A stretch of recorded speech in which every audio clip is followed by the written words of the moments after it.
విద్యార్థులందరికీ ఇంకోసారి సుస్వాగతం. ఈరోజు సోమవారం science and technology, ecology and ఎన్విరాన్మెంట్కి సంబంధించినటువంటి చాలా ముఖ్యమైన విషయాలని మీకు ఎక్స్ప్లెయిన్ చేయబోతున్నాను. ఇక్కడ 20 క్వశ్చన్స్ ఇవ్వటం జరిగింది. ఈ 2 స్లైడ్స్లో ఒక నోట్బుక్ తీసుకోండి, ఒక్కొక్క ప్రశ్న రాసుకోండి. ఒక్కొక్క ప్రశ్నకి కింద డాట్స్ పెట్టేసి నేను చెప్పేటువంటి క్రిస్టల్ క్లియర్ పాయింట్స్ అక్కడ రాసుకోండి. మళ్ళీ మీకు రివైజ్ చేసుకోవటం చాలా ఈజీ అవుతుంది. అంతేకాకుండా మీరు రివైజ్ చేసుకునేటప్పుడు మీకు ఈజీగా రీకలెక్ట్ అవుతాయి, ఆ పాయింట్స్ ఈజీగా జ్ఞప్తికి వస్తాయి. తర్వాత మొదటి 3 ప్రశ్నలు న్యూట్రినోస్కి సంబంధించి. మనం ఇప్పుడు న్యూట్రినోస్ గురించి ఎందుకు మాట్లాడుకుంటున్నాం? ఎందుకంటే ఈ మధ్య ఒక వార్త వచ్చింది. ఇండియా బేస్డ్ న్యూట్రినో అబ్జర్వేటరీ అది ఏర్పాటు చేయడంలో చాలా జాప్యం జరుగుతోందని చెప్పి ఎక్కడ ఏర్పాటు చేయాలనుకున్నారు? తమిళనాడులోని బోడీ హిల్స్లో. ఇది భూమి లోపల ఉండాలి. ఎందుకంటే భూమి పైన ఉంటే రేడియేషన్ మూలంగా ఎక్స్పెరిమెంట్స్ చేయటం అవ్వదనమాట. అందుకని దీన్ని భూమి లోపలే ఏర్పాటు చేయాలి. అక్కడ ఒక కొండని తవ్వి ఆ కింద ఏర్పాటు చేయాలని చెప్పి ప్రపోజ్ చేశారు. అయితే కారణాలు ఏవైనా సరే ఇండియా బేస్డ్ న్యూట్రినో అబ్జర్వేటరీ ముందుకి కదలటం లేదు. ఇక్కడికి అతి చేరువలో కేరళ రాష్ట్రం ఉంటుంది. ఎకలాజికల్ ప్రాబ్లమ్స్ ఉంటాయి, వైల్డ్ లైఫ్ ప్రాబ్లమ్స్ ఉంటాయి అని చెప్పి ఒక వాదన. ఇంకోటి ఏంటంటే న్యూట్రినో అబ్జర్వేటరీ ఏర్పాటు చేయటం వల్ల రేడియో యాక్టివిటీ ఉంటుంది అని చెప్పి కొంతమంది వాదిస్తున్నారు. ఈ రెండు కూడా కరెక్ట్ కాదు. తర్వాత న్యూట్రినోస్ అంటే ఏమిటి? బిగ్ బ్యాంగ్ థియరీ మనం తీసుకున్నట్లయితే బిలియన్స్ ఆఫ్ ఇయర్స్ క్రితం ఈ యూనివర్స్ ఏర్పాటైంది. అప్పుడే ఈ న్యూట్రినోస్ కూడా అప్పుడే రిలీజ్ అయ్యాయి. తర్వాత day in and day out అట్మాస్ఫియర్లో ఈ న్యూట్రినోస్ తిరుగుతూనే ఉంటాయి. సన్ కావచ్చు, మిగతా స్టార్స్ కావచ్చు, అక్కడ నుంచి రెగ్యులర్గా ఈ పార్టికల్స్ రిలీజ్ అవుతూ ఉంటాయి. తర్వాత న్యూట్రినోస్ అంటే ఏమిటి?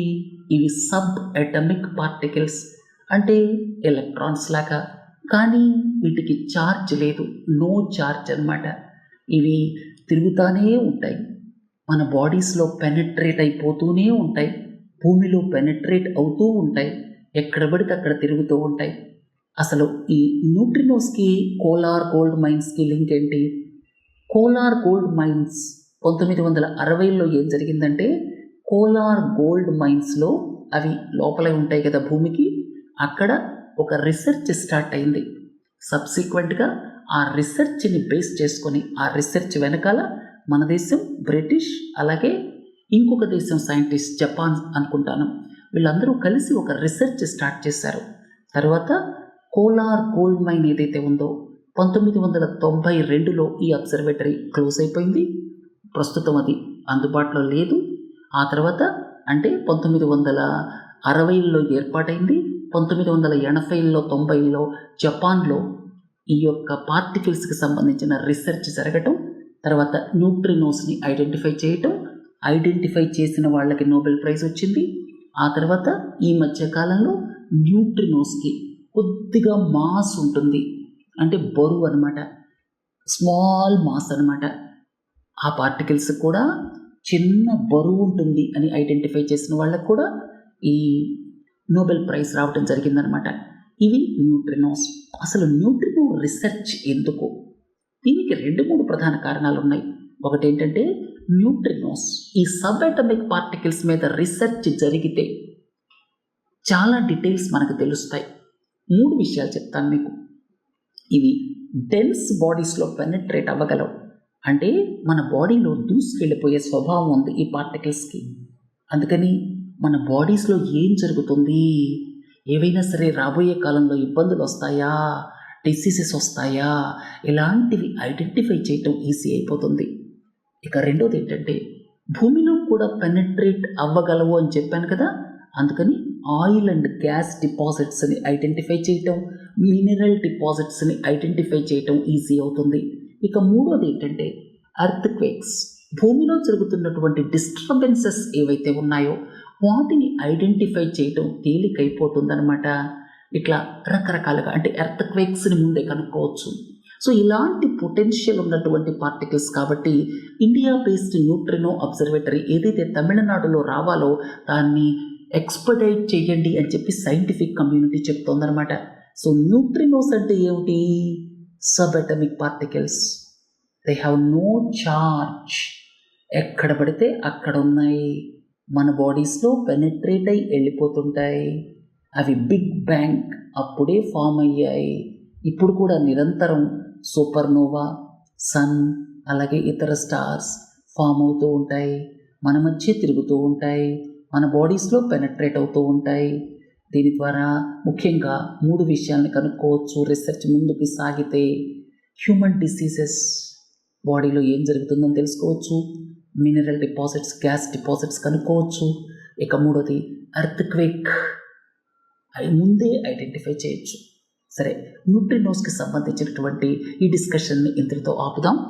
Oral polio vaccine, inactivated polio vaccine, ఇంతకు ముందు వారంలో కూడా మనం కొన్ని విషయాలు చెప్పుకున్నాం. ఇన్యాక్టివేటెడ్ పోలియో వ్యాక్సిన్, ఇన్యాక్టివేటెడ్ ఇక్కడ కిల్డ్ వైరస్ ఉంటుంది. 1955లో అనుకుంటాను మొదట కనుక్కున్నది ఇన్యాక్టివేటెడ్ పోలియో వైరస్. ఇంకొక విషయాన్ని కూడా ఇంతకుముందు చెప్పుకున్నాం. ఈ పోలియో వైరస్ ఏదైతే ఉందో దానికి హ్యూమన్సే ఓన్లీ రిజర్వాయర్. బ్యాట్స్ లాంటి వాటిల్లో అది ఉండదు. స్మాల్ పాక్స్ కూడా బ్యాట్స్లో ఉండదు. స్మాల్ పాక్స్ని కూడా మనం ఎరాడికేట్ చేయగలిగాం. కారణం ఏంటంటే బ్యాట్స్ లాంటి వాటిల్లో వాటి రిజర్వాయర్ లేదనమాట. యానిమల్ రిజర్వాయర్ ఉన్నటువంటి వాటిని ఎరాడికేట్ చేయడం కష్టం. స్మాల్ పాక్స్ని ఎరాడికేట్ చేయగలిగాం. దాదాపు పోలియోని కూడా ఎరాడికేట్ చేయడానికి దగ్గరలో ఉన్నాం. కానీ అడ్డుగోడలుగా పాకిస్తాన్, ఆఫ్ఘనిస్తాన్ నిలిచాయి ప్రాపర్ వ్యాక్సినేషన్ లేకపోవటం వల్ల. సరే, అసలు విషయానికి వద్దాం. ఇన్యాక్టివేటెడ్ పోలియో వ్యాక్సిన్ 1955 అనుకుంటాను. తర్వాత oral polio vaccine 1961. Oral polio vaccine ఇక్కడ అటెన్యువేటెడ్ లైవ్ వైరస్ ఉంటుంది, అంటే వీకెండ్ లైవ్ వైరస్ అనమాట. కొన్ని సందర్భాలలో అది లోపల ఇంకాస్త విరులెన్స్ని సంపాదించుకొని బాగా మాల్ నరిష్డ్ చైల్డ్కి ఇబ్బంది కలుగు చేయొచ్చు. వాటి గురించి ఇంతకుముందు లెక్చర్లో మాట్లాడుకున్నాం. VAPP, VDPV, something like that. అవి కేవలం ఓరల్ పోలియో వ్యాక్సిన్ ద్వారానే వస్తాయి. ఇన్యాక్టివేటెడ్ పోలియో వ్యాక్సిన్ ద్వారా రావు. రిజర్వాయర్ ఇండ్యూస్డ్ సిస్మిసిటీ, రిజర్వాయర్స్ వల్ల మనం ఇంతకుముందు మాట్లాడుకున్నాం. కోయినా, వర్ణ. కోయినా అనేది కృష్ణా నది ఉపనది. తర్వాత వర్ణ అనేది అది కూడా కృష్ణా నది ఉపనది. అక్కడ డ్యామ్స్ కట్టడం జరిగింది కోయినా మీద, వర్ణ మీద.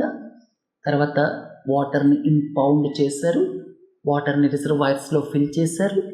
ఆ తర్వాత చిన్న ఎర్త్ క్వేక్స్ స్టార్ట్ అయ్యాయి. సో రిజర్వాయర్ ఇండ్యూస్డ్ సిస్మిసిటీ అంటారనమాట దాన్ని. ఇప్పుడు రీసెర్చ్ కోసం మనం ఇంతకుముందు మాట్లాడుకున్నట్టుగా 6 కిలోమీటర్స్ బోర్ హోల్ తవ్వుతున్నారు. అక్కడ 3 కిలోమీటర్స్ కంప్లీట్ అయింది. తర్వాత మినిస్ట్రీ ఆఫ్ ఎర్త్ సైన్సెస్ ఆ ప్రాజెక్ట్ని టేకప్ చేసింది. తర్వాత మన దేశానికే కాకుండా ఇతర దేశాలకు కూడా ఇక్కడ రీసెర్చ్ చేయటం అనేది, అంటే ఈ డేటాని బేస్ చేసుకొని 6 కిలోమీటర్లు అయిపోయిన తర్వాత అసలు భూమిలో ఏం జరుగుతుంది, అక్కడ భూమిలో ఉన్నటువంటి రాక్ స్ట్రక్చర్స్ ఏవైతే ఉన్నాయో, ఈ టెక్టోనిక్ ప్లేట్ లోపల ఏం జరుగుతుంది, లిథోస్ఫియర్లో ఏం జరుగుతుంది, తర్వాత ఈ వాటర్ లెవెల్ పెరగటం వల్ల డెఫినెట్గా ప్రెషర్ ఎక్కువైపోతుంది కింద. దాని మూలంగా ఏ మార్పులు వస్తున్నాయి రాక్ స్ట్రక్చర్లో. తర్వాత ఇంకోటి ఏంటంటే వాటర్ లెవెల్ ఇంపౌండ్ అవటం వల్ల కింద ఏవైతే వాటర్లో అంటే కింద ఉన్నటువంటి ఈ బాటమ్ ఉంటుంది కదా, ఆ రాక్స్లో ఉన్నటువంటి సందుల్లోంచి తర్వాత చిన్న క్రాక్స్లో నుంచి ఈ వాటర్ కిందకి వెళ్ళిపోవచ్చు, ఇంకా క్రాక్స్ని వైడన్ చేయొచ్చు. ఇలాంటి పరిణామాలు ఏం జరుగుతున్నాయి ఇంకా పూర్తిగా ఈ ఫీల్డ్ సైంటిస్ట్స్ ఊహకి అందటం లేదు. వాటర్ అక్కడ ఇంపౌండ్ చేయటం వల్ల ఈ సీస్మిసిటీ అనేది ఎందుకు ఇండ్యూస్ అవుతుంది అనేటువంటి దాని మీద ఇంకా ఇవాల్వింగ్ ఫీల్డ్ అని చెప్పుకోవచ్చు. హై కెఫీన్ కన్సంప్షన్, ఈ మధ్య ఒక వార్త వచ్చింది. మహారాష్ట్ర ప్రభుత్వం ఈ హై కెఫీన్ ఉన్నటువంటి ఎనర్జీ డ్రింక్స్ ఏవైతే హై కెఫీన్ ఉన్నాయో వాటిని 500 మీటర్ల దూరం లోపల అమ్మకూడదు అని చెప్పి స్కూల్స్ అనుకుంటాను. ఒకసారి చూడండి, వార్త అంత ఇంపార్టెంట్ కాదు. ఇక్కడ ఇంపార్టెంట్ ఏంటంటే ఎనర్జీ డ్రింక్స్లో హై కెఫీన్ ఉన్నాయనుకోండి, ఇబ్బంది ఏమిటి? హై కెఫీన్ ఈ ఎనర్జీ డ్రింక్స్లో ఉండటం వల్ల 2-3 ప్రాబ్లమ్స్ వస్తున్నాయి. యాంగ్జైటీ పెరిగిపోతుంది. రెండోది ఇన్సోమ్నియా అంటాం, నిద్రలేమితనం, పడుకోవాల్సినంతసేపు నిద్ర రాదు. తర్వాత స్లీప్ డిజార్డర్స్, ఇవన్నీ హై కెఫీన్ ఎనర్జీ డ్రింక్స్ తాగటం వల్ల ఉత్పన్నమైన సమస్యలు అన్నమాట. అందుకే మహారాష్ట్ర కొన్ని నిబంధనలు ఈ మధ్య విధించింది. తర్వాత conservation agriculture, climate smart agriculture, ఈ 2 పదాలు తరచుగా వినపడుతూ ఉంటాయి. Conservation agriculture, climate smart agriculture, ఈ రెండింటి మధ్య డిఫరెన్సెస్ చెప్తాను. కన్జర్వేషన్ అగ్రికల్చర్ అంటే మన బయోలాజికల్ రిసోర్సెస్ని ఎలా కన్జర్వ్ చేసుకోవాలి. టాప్ సాయిల్లో సాయిల్ ఆర్గానిక్ కార్బన్ ఉంటుంది, దాన్ని ఎలా ప్రొటెక్ట్ చేసుకోవాలి. తర్వాత టాప్ సాయిల్ లాస్ని ఎలా ప్రివెంట్ చేయాలి, న్యూట్రియంట్స్ లాస్ని ఎలా ప్రివెంట్ చేయాలి, ఫర్దర్ బయోలాజికల్ లైఫ్ ఉండేటట్టుగా ఎలా మనం ప్రమోట్ చేయాలి. తర్వాత బయోలాజికల్ డిస్ట్రక్షన్ జరగకూడదు, అక్కడున్న మైక్రో ఆర్గానిజమ్స్ కావచ్చు, ఆ సాయిల్ మీద ఆధారపడి ఆ చుట్టుపక్కల ఉన్నటువంటి లైఫ్ కావచ్చు, అదంతా కూడా సస్టైన్ అవ్వాలి. అది కన్జర్వేషన్ అగ్రికల్చర్. సో కన్జర్వేషన్ అగ్రికల్చర్లో 3-4 పాయింట్స్ చెప్తాను మీకు. టిల్లింగ్, నార్మల్గా మనం పంట వేసేటప్పుడు మన ఇండియాలో రైతుల ప్రాక్టీస్ ఏంటంటే గట్టిగా డెప్త్కి దున్నుతారనమాట. మీరు ఇక్కడ పొలాలకు వెళ్ళి చూస్తే ట్రాక్టర్ కావచ్చు, అలాగే ఎద్దుల ద్వారా కావచ్చు, నాగలి పెట్టి దున్నారనుకోండి, చాలా డెప్త్గా దున్నుకుంటూ పోతుంటారు. మన దేశంలో అగ్రికల్చరల్ ప్రాక్టీసెస్లో టిల్లేజ్ చాలా ఎక్కువ జరుగుతుంది, అంత అవసరం లేదు. దాని మూలంగా చాలా డిజాస్టర్స్ కాన్సిక్వెన్సెస్ ఉన్నాయి. టాప్ సాయిల్ పోతుంది వర్షాలు వచ్చినప్పుడు. టాప్ సాయిల్ అంటే ఏంటి? సాయిల్ ఆర్గానిక్ కార్బన్ ఉంటుంది, అక్కడ మనకి ప్లాంట్స్కి కావలసినటువంటి న్యూట్రియంట్స్ ఉంటాయి. ఆ న్యూట్రియంట్స్ అన్నీ కూడా ప్లాంట్ తీసుకునే విధంగా అక్కడున్న మైక్రో ఆర్గానిజమ్స్ వాటిని వండి పెడతాయన్నమాట. ఇదంతా టాప్ సాయిల్లో జరుగుతుంది. అది పోతుంది ఎక్కువగా దున్నటం వలన. సో కాబట్టి లెస్ టిల్లేజ్ తక్కువ ఉండటం. రెండోది, ఆ టాప్ సాయిల్ మీద పచ్చి రొట్ట లేకపోతే అగ్రికల్చరల్ వేస్ట్ ఉంటుంది కదా, మనం పంట వచ్చిన తర్వాత చేతికి మిగిలిపోయినటువంటి అగ్రికల్చరల్ రెసిడ్యూ ఉంటుంది కదా, దాంతో కవర్ చేసేయటం అనమాట. కవర్ చేయటం వల్ల కింద ఉన్నటువంటి రిసోర్సెస్ని మనం ప్రిజర్వ్ చేయగలుగుతాం. బయోలాజికల్ లైఫ్ కావచ్చు, తర్వాత న్యూట్రియంట్స్ ఇరోషన్ని ప్రివెంట్ చేయటం కావచ్చు, తర్వాత వాటర్ రిటెన్షన్ కేపబిలిటీ కావచ్చు. అలాగే కన్సర్వేషన్ అగ్రికల్చర్లో ఇంకోటి ఏంటంటే, మీరు ఒక ప్రాంతంలో ఒక పంట వేస్తే పక్కనున్న ఇంకో ప్రాంతంలో ఇంకొక పంట, వరుసగా వేలాది ఎకరాలు ఒక పంట కాదు. అది మనకి స్పేషియల్ బేస్డ్ క్రాప్ సీక్వెన్సింగ్ అని చెప్పచ్చు. తర్వాత ఇంకోటి క్రాప్ రొటేషన్. ఈ సంవత్సరం ఒక పంట వేస్తే 2 ఏళ్ల తర్వాత ఇంకో పంట, అట్లా ఇవన్నీ కూడా కన్సర్వేషన్ అగ్రికల్చర్. ఇక క్లైమేట్ స్మార్ట్ అగ్రికల్చర్ అంటే ఏమిటి? క్లైమేట్ స్మార్ట్ అగ్రికల్చర్లో FAO డెఫినేషన్ ప్రకారం 3 ఎలిమెంట్స్ ఉన్నాయి. ఒకటేంటంటే అడాప్టేషన్, క్లైమేట్ రెసిలియన్స్ని పెంచటం. ఇప్పుడు క్లైమేట్ చేంజ్ అనేది కామన్ అయిపోయింది కదా, ఎక్కువ వర్షాలు పడుతున్నాయి, పడితే 10 రోజులు వర్షాలు, లేకపోతే 1 నెల రోజులు ఉండవు. అంటే క్లైమేట్ ఎక్స్ట్రీమిటీస్ పెరిగిపోయాయి. ఈ క్లైమేట్ ఎక్స్ట్రీమిటీస్ని తట్టుకోవటానికి కొత్త వంగడాలని తయారు చేయాలి. సీడ్స్, అలాగే అగ్రికల్చరల్ ప్రాక్టీసెస్ అన్నీ కూడా ఈ క్లైమేట్ ఎక్స్ట్రీమిటీస్ని కన్సిడర్ చేసే విధంగా తయారైతే దాన్ని ఏమంటారంటే క్లైమేట్ రెసిలియన్స్ అంటారు అగ్రికల్చరల్ ప్రాక్టీసెస్లో. దీన్నే మనం అడాప్టేషన్ అనొచ్చు.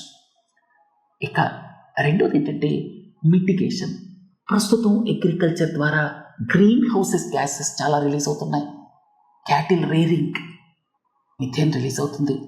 రైస్ కల్టివేషన్, మిథేన్ రిలీజ్ అవుతుంది. ఫర్టిలైజర్ వాడకం ద్వారా ఈ నైట్రస్ ఆక్సైడ్ రిలీజ్ అవుతుంది వాతావరణంలోకి. అది కూడా గ్రీన్ హౌస్ గ్యాస్ కదా.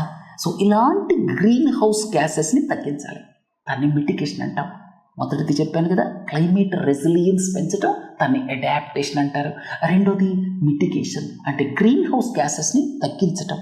ఇక మూడోది ఏంటంటే sustainable increase in the productivity. Sustainable increase in the productivity పెరుగుతానే ఉండాలి. ఈ మూడు climate smart agriculture, conservation agriculture, climate smart agriculture, ఈ రెండు పదాలు తరచుగా వినపడుతూ ఉంటాయి. రైట్. తర్వాత 6th మాస్ ఎక్స్టింక్షన్. చాలామంది ఎన్విరాన్మెంటలిస్ట్ ఏం చెప్తున్నారంటే మనం ప్రస్తుతం 6th మాస్ ఎక్స్టింక్షన్ స్టేజ్లో ఉన్నాం, 6th మాస్ ఎక్స్టింక్షన్లో ఎంటర్ అయ్యామని చెబుతున్నారు. సరే, దీని మీద భిన్నాభిప్రాయాలు ఉన్నాయి. అసలు మాస్ ఎక్స్టింక్షన్ అంటే ఏమిటి? డెఫినేషన్ చూడండి. నాకు గుర్తున్నంత వరకు 2.8 మిలియన్ ఇయర్స్ టైం ఫ్రేమ్లో 75% of the total species extinct అయిపోతాయి. దాన్ని మాస్ ఎక్స్టింక్షన్ అంటారు. ఇలాంటిది సృష్టి ఏర్పడిన తరువాత 5 సార్లు జరిగింది. ఇప్పుడు 6వ దాంట్లోకి మనం ఎంటర్ అయ్యామంటున్నారు. ఇది లాంగ్ ప్రాసెస్, భయపడకండి. 2.8 మిలియన్ ఇయర్స్ అనుకుంటాను. సరే, 6th మాస్ ఎక్స్టింక్షన్లో మనం ఎంటర్ అయ్యాము అని చెప్పడానికి 4-5 కారణాలు కనబడతాయి. ఒకటేంటంటే గ్లోబల్ క్లైమేట్ చేంజ్, ఇది రియాలిటీ, ఎవరూ కాదనలేరు. రెండోది పొల్యూషన్ పెరిగిపోవటం. మూడోది ఏంటి? Over exploitation of resources. మీకు గుర్తుండే ఉంటుంది, గ్లోబల్ ఫుట్ ప్రింట్ నెట్వర్క్ అనేటువంటి సంస్థ అర్త్ ఓవర్షూట్ డేని రిలీజ్ చేస్తుంది. గ్లోబల్ ఫుట్ ప్రింట్ నెట్వర్క్ వాళ్ళు ఈ వరల్డ్ ఏం రిలీజ్ చేస్తారంటే గ్లోబల్ ఫుట్ ప్రింట్ నెట్వర్క్ వాళ్ళు వరల్డ్ ఓవర్షూట్ డేని రిలీజ్ చేస్తారు. అంటే ఈ 12 నెలల్లో ఎర్త్ మనకి ఏవైతే న్యాచురల్ రిసోర్సెస్ ఇవ్వగలదో వాటిని మనం 7 నెలలలోనే కన్స్యూమ్ చేస్తున్నాం. అర్థమైంది కదా? అంటే ఓవర్ ఎక్స్ప్లాయిటేషన్ చేస్తున్నాం. ఇంకోటి 4వది ఏంటంటే habitat destruction, fragmentation of the habitats. ఇక బయోలాజికల్ డిస్ట్రక్షన్, ఇవన్నీ జరుగుతున్నాయి కదా. అందుకనే 6th మాస్ ఎక్స్టింక్షన్ అంటున్నారు. సాయిల్ ఆర్గానిక్ కార్బన్, మీరు తరచుగా వార్తాపత్రికల్లో చదువుతూ ఉంటారు. మన దేశంలో ఉన్నటువంటి అగ్రికల్చరల్ సాయిల్స్లో సాయిల్ ఆర్గానిక్ కార్బన్ తగ్గిపోతోంది అని చెప్పి. అసలు సాయిల్ ఆర్గానిక్ కార్బన్ అంటే ఏమిటి? అసలు సాయిల్ ఆర్గానిక్ మ్యాటర్ అంటే ఏమిటి? టాప్ సాయిల్లో ఏదైతే కార్బన్ ఉంటుందో, హైడ్రోజన్ ఉంటుందో, ఆక్సిజన్ ఉంటుందో, ఇక చిన్న మొత్తంలో స్మాల్ క్వాంటిటీస్లో కాల్షియం, మెగ్నీషియం, సల్ఫర్ ఇవన్నీ కలిసి టాప్ సాయిల్ ఏదైతే ఉందో అదంతా కూడా సాయిల్ ఆర్గానిక్ మ్యాటర్. అందులో కార్బన్ కాంటెంట్ ఎంత అనేది సాయిల్ ఆర్గానిక్ కార్బన్, SOC అంటాం. సాయిల్ ఆర్గానిక్ కార్బన్ ఇండియన్ సాయిల్స్లో తగ్గిపోతోంది. దానికి కారణాలు చాలా ఉన్నాయి. మన agricultural practices, poor agricultural practices, ఎక్కువ మనం దున్నుతూ ఉంటాం పొలాన్ని, ఎక్కువగా మనం ఫెర్టిలైజర్ యూజ్ చేస్తున్నాం, సింథటిక్ ఫెర్టిలైజర్స్, అలాగే మోనోక్రాపింగ్ చేస్తున్నాం. ఇట్లా రకరకాల కారణాలు ఉన్నాయి, పక్కన పెడదాం. అసలు సాయిల్ ఆర్గానిక్ కార్బన్ ఎందుకు ఇంపార్టెంట్? ఇండియన్ సాయిల్స్లో ఇది తగ్గిపోవటం వల్ల అగ్రికల్చరల్ ప్రొడక్టివిటీ తగ్గిపోతుంది. సాయిల్ ఆర్గానిక్ కార్బన్ ఇది చాలా రకాలుగా బెనిఫిట్ అవుతుంది. ఒకటేంటంటే carbon sequestration. Soil organic carbon తగ్గిపోవటం అంటే టాప్ సాయిల్లో ఉన్న కార్బన్ వాతావరణంలోకి వెళ్ళిపోతుంది. అంటే కార్బన్ డైఆక్సైడ్ పెరిగినట్టే కదా గ్రీన్ హౌస్ గ్యాస్. ఒకవేళ మనం సాయిల్ ఆర్గానిక్ కార్బన్ని తగ్గకుండా పెంచగలిగామనుకోండి, అప్పుడు కార్బన్ సీక్వెస్ట్రేషన్ జరుగుతుంది, ఎక్స్ట్రా జరుగుతుంది. ఆల్రెడీ చాలా కార్బన్ని అది హోల్డ్ చేస్తోంది. దాన్ని టెరెస్ట్రియల్ కార్బన్ పూల్ అంటారు. మనం ఆ సాయిల్ ఆర్గానిక్ కార్బన్ తగ్గిపోవటం వల్ల, మన పూర్ అగ్రికల్చరల్ ప్రాక్టీసెస్ వల్ల అది తగ్గిపోతుంది. అది వాతావరణంలోకి వెళ్ళిపోవటం వల్ల green house gas, carbon dioxide. So soil organic carbon advantages ఒకటేంటంటే సాయిల్ ఆర్గానిక్ కార్బన్ అనేది వాటర్ రిటెంటివిటీ. మనం వర్షం పడిందనుకోండి, 10 రోజులు 15 రోజులు తేమగా ఉంటుంది నేల. క్రాప్స్ న్యూట్రియంట్స్ తీసుకోవాలంటే తేమ ఉండాలి కదా. సో అందుకని soil organic carbon water holding కెపాసిటీని పెంచుతుంది.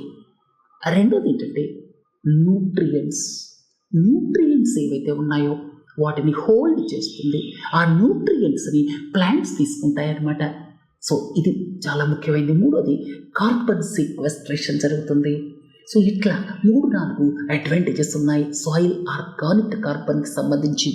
తర్వాత సెలైనేషన్ ఆఫ్ అగ్రికల్చర్ సాయిల్స్. అప్పుడప్పుడు మనం వింటూ ఉంటాం అగ్రికల్చర్ సాయిల్కి సెలైనేషన్ జరుగుతుంది. సో ఇలా ఎందుకు జరుగుతుంది? సాల్ట్ కాంటెంట్ ఎందుకు పెరుగుతుంది? దీనికి మీరు గమనిస్తే కొన్ని కారణాలు. సముద్రానికి దగ్గరగా ఉన్న ప్రాంతాల్లో ఇక్కడ సీ వాటర్ ఇంగ్రెస్ అంటాం. అంటే ఆ సీ వాటర్ ఉప్పగా ఉంటుంది కదా, అది కిందకు వచ్చేస్తుంది అనమాట. సీ వాటర్ ఇంగ్రెస్ వల్ల అక్కడ ఉన్నటువంటి గ్రౌండ్ వాటర్ రిసోర్సెస్ అన్నీ కూడా సెలైన్గా మారిపోతాయి. అలాంటప్పుడు అక్కడ అగ్రికల్చర్ సాయిల్స్లో సెలైనేషన్ జరుగుతుంది. తర్వాత రెండోది ఏంటంటే గాలి ద్వారా సముద్రానికి దగ్గరగా ఉన్న ప్రాంతాల్లో ఆ సాల్ట్ కాంటెంట్ అనేది ఈ భూమి మీదకి చిమ్మబడుతుంది. ఇక మూడోది, మీకు ఎక్కడైతే వర్షపాతం బాగా తక్కువ ఉంటుందో ఎవాపరేషన్ బాగా ఎక్కువ ఉంటుందో, యారిడ్ సాయిల్స్ అంటాం కదా, వర్షపాతం బాగా తక్కువ ఉంటుంది, ఎవాపరేషన్ ఎక్కువైతే మనకు వచ్చేటువంటి ప్రెసిపిటేషన్ కంటే ఇవాపరేషన్ ఎక్కువైపోతే సెలైనేషన్ అయిపోతుంది. ఇంకొక ముఖ్యమైన కారణం ఏంటంటే వాటర్ లాగింగ్. మనం వాటర్ లాగింగ్ ఉన్నటువంటి క్రాప్స్, ఉదాహరణకి రైస్ కల్టివేట్ చేస్తాం కదా, వాటర్ లాగింగ్లోనే పండిస్తాం కదా. ఒకవేళ ఆ సాయిల్స్ పూర్ డ్రైనేజ్ అనుకోండి, ఆ సాయిల్స్ పూర్ డ్రైనేజ్ సాయిల్స్ అయితే కాలక్రమేణా ఈ సెలైనేషన్ పెరుగుతుందన్నమాట. తర్వాత disastrous consequences of illegal sand mining. మీరు ఒక వార్త చూసుంటారు, 4-5 సంవత్సరాల క్రితం వచ్చింది. Yangtze river delta, Mekong river delta, అలాగే యాంగ్జే రివర్ డెల్టా. యాంగ్జే అంటే కంప్లీట్గా మీకు చైనాలోనే ఉంది. ఈ 2 డెల్టాస్లో శాండ్ మైనింగ్ మూలంగా చాలా ఇబ్బందులు వస్తాయని వార్తలు వచ్చాయి. శాండ్ మైనింగ్ మూలంగా అసలు ఈ సమస్యలు వస్తాయి. ఒకటేంటంటే ఇరోషన్, కోస్టల్ ఇరోషన్ కావచ్చు, మెరైన్ ఇరోషన్ కావచ్చు, ఈ శాండ్ మైనింగ్ మూలంగా జరుగుతుంది. రెండోది ఏంటంటే కింద ఉన్నటువంటి యాక్విఫర్స్ ఏవైతే ఉన్నాయో అవి సెలైనైజేషన్ జరగచ్చు. యాక్విఫర్స్ గురించి మాట్లాడుతున్నాను. మూడోది ఫ్లడ్ కంట్రోల్ అనేది తగ్గిపోతుంది. 4వది బయోడైవర్సిటీ ఎఫెక్ట్ అవుతుంది, ఫిష్ ఎఫెక్ట్ అవుతాయి. ఇట్లా చాలా ప్రాబ్లమ్స్ ఉన్నాయన్నమాట. మీరు బయోమాస్ని బర్న్ చేసినప్పుడు, బయోమాస్ ఉదాహరణకి స్టబుల్ బర్నింగ్, అలాగే ఈ అగ్రికల్చరల్ రెసిడ్యూని తీసుకొచ్చి కొంతమంది వంట చేసుకుంటారు. అలా వంట చేసుకున్నప్పుడు కానీ అసలు ఏమేమి రిలీజ్ అవుతాయి? కార్బన్ మోనాక్సైడ్ రిలీజ్ అవుతుంది. గుర్తుపెట్టుకోండి, కార్బన్ మోనాక్సైడ్. తర్వాత వాలటైల్ ఆర్గానిక్ కాంపౌండ్స్.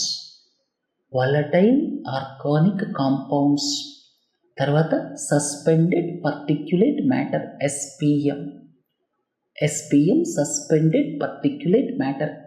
ఇందులో బ్లాక్ కార్బన్, సూట్ ఇలాంటివన్నీ ఉంటాయన్నమాట. Suspended particulate matter, carbon monoxide, తర్వాత ఓజోన్ రిలీజ్ అవుతుంది, తర్వాత నైట్రోజన్ ఆక్సైడ్స్ రిలీజ్ అవుతాయి.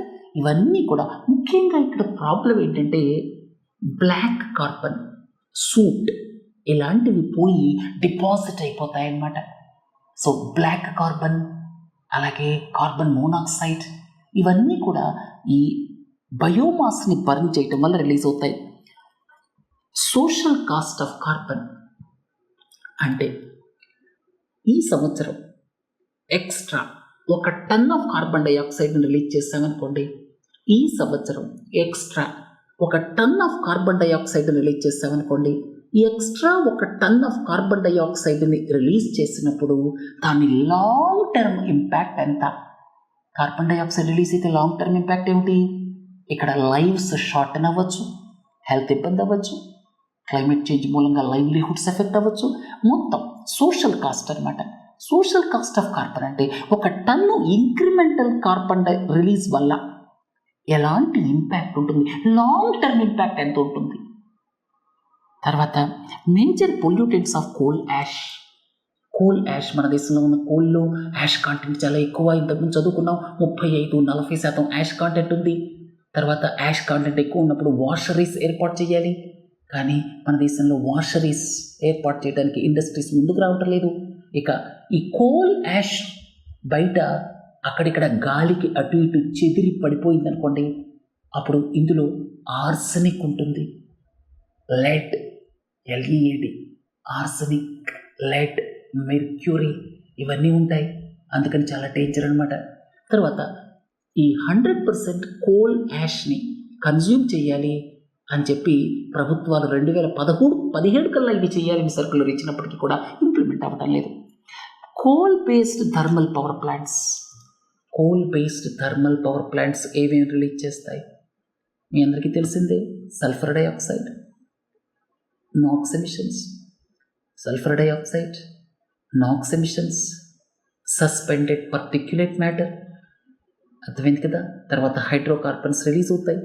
సో ఇవన్నీ కూడా థర్మల్ పవర్ ప్లాంట్స్ నుంచి రిలీజ్ అవుతాయి అన్నమాట.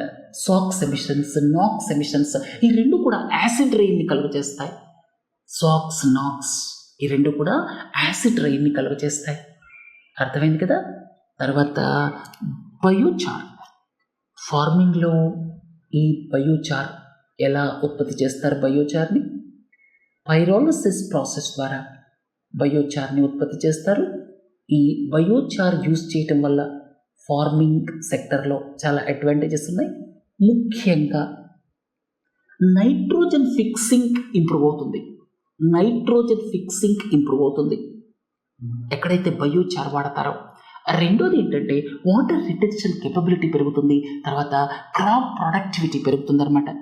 స్మాల్ శాటిలైట్ లాంచ్ వెహికల్, దీని ముఖ్య ఉద్దేశం ఏంటంటే 500 కిలోగ్రామ్స్ దాకా పేలోడ్, మ్యాక్సిమం 500 కిలోగ్రామ్స్ దాకా పేలోడ్ ఉన్నటువంటి శాటిలైట్స్ని లాంచ్ చేయడానికి ఈ స్మాల్ శాటిలైట్ లాంచ్ వెహికల్ని డిజైన్ చేస్తున్నారు. దీన్ని కూడా ప్రైవేట్ సెక్టర్లో ఇది జరగాలి అని ప్రభుత్వ సంకల్పం.